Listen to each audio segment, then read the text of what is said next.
이번에는 프로이드의 정신분석 이론의 이제 3차시 방어기제에 대한 부분 시작할 수 있도록 하겠습니다. 우선 지난 시간에 이어서 이제 동일시에 대한 부분이죠. 동일시는 다른 사람의 어떤 재반 성질을 받아들여서 그것을 자신의 성격의 한 부분으로 이제 합쳐버리는 것을 얘기한다. 이렇게 말할 수가 있죠. 이것은 다른 사람의 행동을 따름으로써 긴장을 감수하게 되는 것으로서 자기보다 더 욕구를 만족시키는 것으로 보이는 사람을 하나의 그 본보기로 이제 삼는 것이라고 볼 수가 있습니다. 그래서 아동은 자기 부모와 동일시하게 되는데 부모가 아동에 대해 하나의 그 전능한 존재로 보이기 때문이라는 거죠. 그래서 동일시는 자기 도취라든가 욕구 불만이라든가 어떤 불안 이런 여러 가지 조건에 의해서 발생되는데 이에 따라서 동일시의 유형도 자기 도취적 동일시다, 목표 지향적 동일시다, 대상 어떤 상실의 어떤 동일시다, 권위자의 동일시다, 이런 것들을 이렇게 나눠볼 수가 있습니다. 예를 들면 호된 시집살이라는 며느리가 나중에 호된 시어머니가 되는 것, 이런 예를 들어볼 수가 있는 거죠. 그 다음에는 이제 격리라는 부분이 있습니다. 격리는 어떻게 보면 고통스러운 생각이나 아니면 기억을 그에 수반된 감정 상태와 분리하는 것이라고 얘기를 할 수가 있는데, 이것은 그 감정의 억압이라든가 혹은 이 정서의 억압이라고 볼 수가 있죠. 그래서 이 고통스러운 감정이라든가 경험을 의식으로부터 떼어내는, 그래서 억압시키는 이제 그런 과정이다, 이렇게 볼 수가 있습니다. 그 다음에 이제 격리라는 부분, 이 격리가 이 쾌락 원칙에 따라서 작용을 한다고 볼 수가 있고요. 또 정신역학의 측면에서 보면은 기억이 과거에 지냈던 감정으로부터 분리되는 하나의 어떤 기제다, 이렇게 얘기를 할 수가 있습니다. 예를 들어서 남편이 죽었다는 그런 통보를 받고도 아무 일이 없다는 듯이 태연하게 하던 일을 계속하는 어떤 아내라고 할까요? 이런 부분을 예를 들어서 우리가 생각을 해볼 수가 있습니다. 그 다음에 이제 반동 형성이죠. 반동 형성이라는 것은 불안을 일으키는 그런 성적, 공격적 충동과 생각이라든가 감정을 억제만 하지 않고 말 그대로 의식 수준에서 그 반대의 태도로 나타내는 것이다, 이렇게 볼 수가 있습니다. 이것은 받아들일 수 없는 그런 욕망과 대립되는 어떤 그 과장된 감정이라든가 행동을 피해서 그러한 욕망을 극복하려는 그런 시도라고 볼 수가 있습니다. 예를 들어서 미움을 사랑으로, 복수심을 애정으로 표현한다든가, 이때 성욕은 전혀 문제가 되지 않는 다른 대상에 대한 그 애착이나 이 바뀌는 것을 말한다고 할 수가 있죠. 그래서 이 반동 형성은 두 가지 단계를 거치는데, 첫째는 그 받아들일 수 없는 충동을 억압하는 것이고, 둘째는 그 반대적 행동이 의식적 차원에서 표현되는 것이다, 이렇게 볼 수가 있죠. 예를 들어서 미운 놈 떡 하나 더 준다든지 눈먼 자식이 효도한다, 이런 것들이라고 볼 수가 있죠. 또 그 다음에 그 방어기자 중에서는 취소에 대한 부분을 한번 생각해 볼 수 있도록 하겠습니다. 취소는 개인이 이전에 받아들일 수 없었던 그런 행동의 결과를 처리하기 위해서 반복적으로 행하는 것으로서 무의식적으로 상상되는 그런 해악 이런 것들을 반증하거나 무효화시키는 것을 목적으로 작용하는 어떤 기제다, 이렇게 볼 수가 있습니다. 또 성인의 경우 오히려 바람 피우는 사람이 오히려 부인에게 더 잘해주는 것, 이런 경우가 해당된다라고 볼 수가 있죠. 그 다음에 내면화가 있습니다. 내면화는 개인이 어떤 사람이나 대상에 대한 감정을 버리고 그 상상된 그런 형태의 신념이라든가 가치관을 내면적으로 자기의 것으로 이제 받아들이는 것이다라고 볼 수가 있죠. 예를 들면 주변에 그런 중요한 인물들의 태도와 행동을 담는 것들을 얘기를 할 수가 있습니다.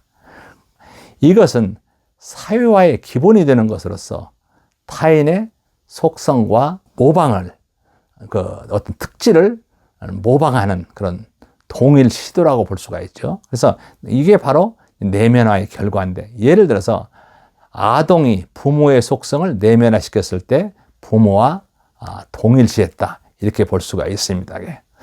그다음에 투사에 대한 부분이 있습니다. 투사는 앞에서 얘기한 그 전치의 한 형태라고 볼 수가 있는데요.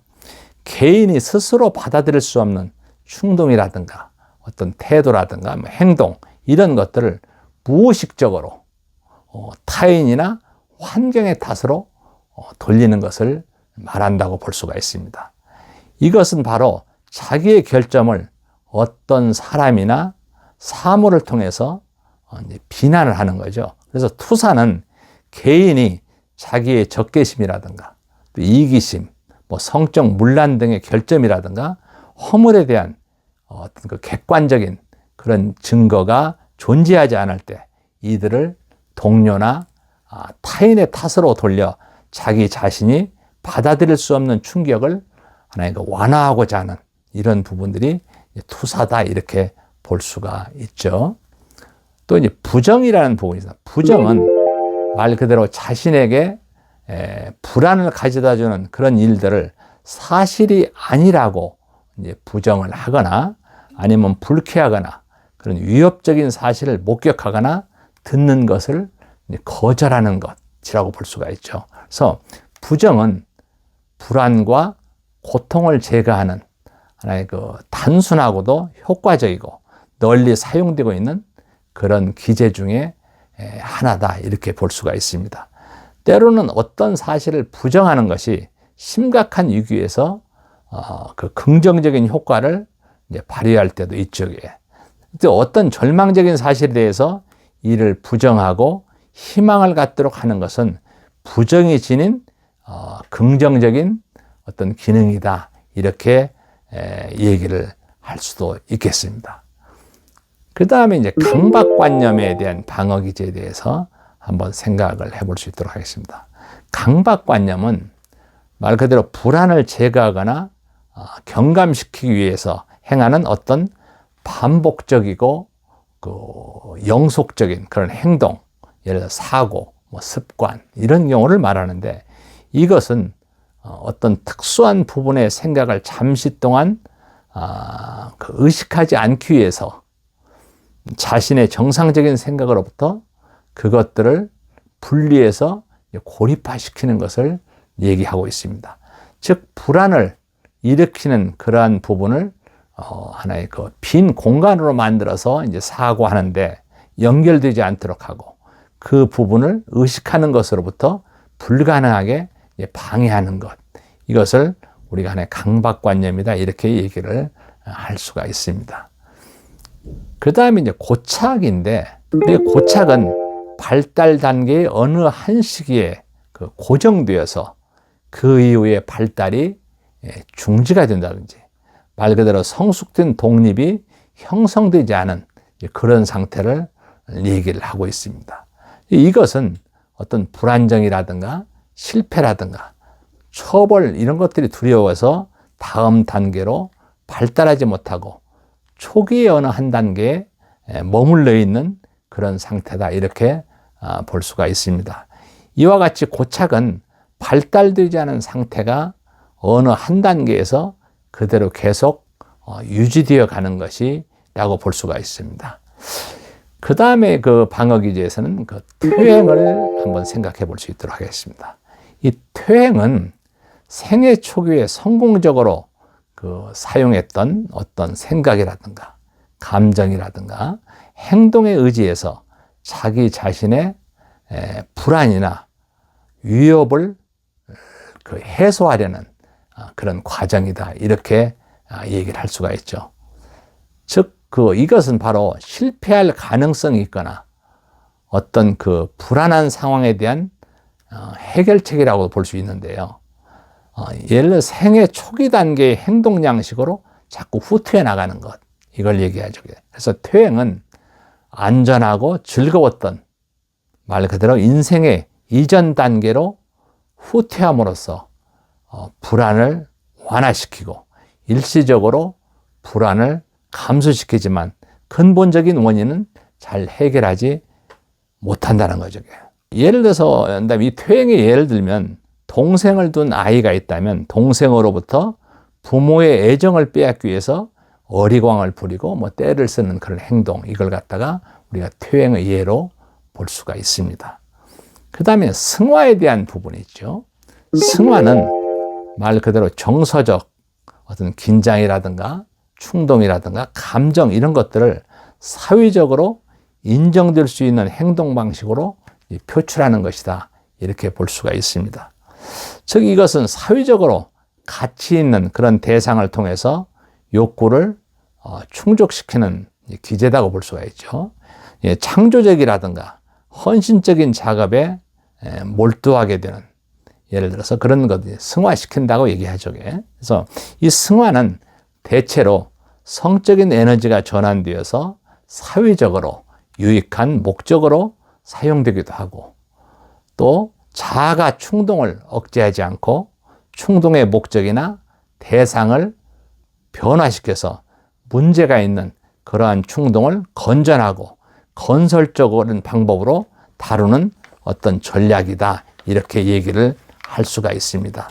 또 마지막으로 우리가 보상이라는 방어 기제가 있는데요. 이 보상은 바로 개인의 결함이나 열등감을 극복하기 위한 그런 수단으로서 어떤 분야에서 탁월하게 인정을 받아서 다른 분야에서 실패나 약점을 보충해서 자존심을 고양시키는 이런 기제다. 이렇게 볼 수가 있습니다.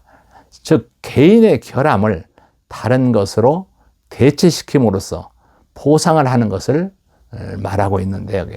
그래서 이 보상은 긍정적인 면과 부정적인 면을 동시에 지니고 있습니다. 그래서 특히 이제 예를 들어서 청각장애인이 유명한 음악가가 되는 것, 또 어떻게 보면 이제 소유당한 사람이 다른 사람의 관심을 끌기 위해서 어떤 반사회적인 행동을 하는 것, 이런 부분들을 우리가 쉽게 해서 보상이라는 하나의 방어 기제를 사용할 수 있다라는 얘기죠.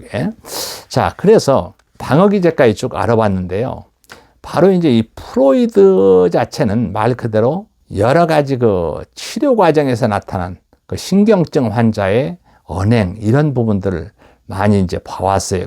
그래서 이 프로이드가 얘기하고 있는 우리가 중요하게 생각하는 하나의 자유연상이라든가 꿈이라든가 해석, 전이, 이런 부분을 한 번 더 생각을 해본다면요. 이 자유연상법은 바로 환자가 의식 속에 떠오르는 모든 것을 자유롭게 얘기함으로써 무의식을 밝혀내는 그런 정신분석학적인 방법이다. 이 부분을 한번 지난 시간에 얘기를 한번 했었죠. 그래서 바로 이 자유연상, 이것은 환자로 하여금 듣기에 아무리 우스꽝스럽고 부적당한 것이라 할지라도 환자의 의식에 떠오르는 것은 무엇이든지 전부 다 이렇게 이야기하도록 하는 방법이죠. 예를 들어서 우리가 기차를 타면 기차가 지나가면서 주변의 환경이 계속적으로 지나가죠. 이런 것과 마찬가지라고 할 수가 있습니다. 그래서 적어도 이제 이때 우리가 치료자 입장에서 보면은 전적으로 하나의 수동적 입장에서 있고, 또 이러한 기억들이 성격의 구조를 형성 발전시키는 그런 밑바탕이 된다고 보고 있습니다. 그래서 기억들의 연관성을 밝혀서 서로가 통찰력을 갖게 만들어 하는 것, 바로 이게 자유연상법이다. 이렇게 얘기를 할 수가 있죠. 꿈의 해석 같은 경우는 환자가 자기의 증상이나 동기적 갈등의 원인을 이해하도록 꿈이 상징하는 것을 해석해주는 하나의 정신분석학적 기술이다. 이렇게 볼 수가 있습니다. 꿈은 여러 작용의 원초적인 표현이라고 할 수 있고요. 무의식이 전의식을 통해 의식으로 나타난 그러한 결과라고 볼 수 있기 때문에 꿈의 분석을 통해서 환자의 증상이라든가 갈등의 원인을 이해하도록 돕는 거죠. 또 하나 이 전이에 대한 부분. 전이는 아주 어릴 때 억압되고 눌려서 잊어버렸던 경험을 하나의 치료자를 통해서 재생하는 것을 얘기를 할 수가 있습니다. 즉 이것은 부모라든가 형제, 예를 들어서 뭐 다른 사람에게 가졌던 잊어버리고 억압되었던 그런 애정이라든가 증오라든가 이런 감정이나 어떤 명상들이 정신분석 치료 도중에 바로 치료자를 통하여 사람의 의식 위에 되살아난다든가 재생되는 것이라고 볼 수가 있습니다. 이러한 과정을 통해서 환자들은 이전의 관계를 다시 경험하면서 그러한 경험을 안전하게 해소하도록 하는 것이라고 볼 수가 있습니다. 이렇게 진행을 하면서 저희가 이제 프로이드의 정신분석 이론에 대해서 쭉 진행을 하고 하나하나 조금 알아봤습니다. 이상으로서 3차 시 강의를 마칠 수 있도록 하겠습니다.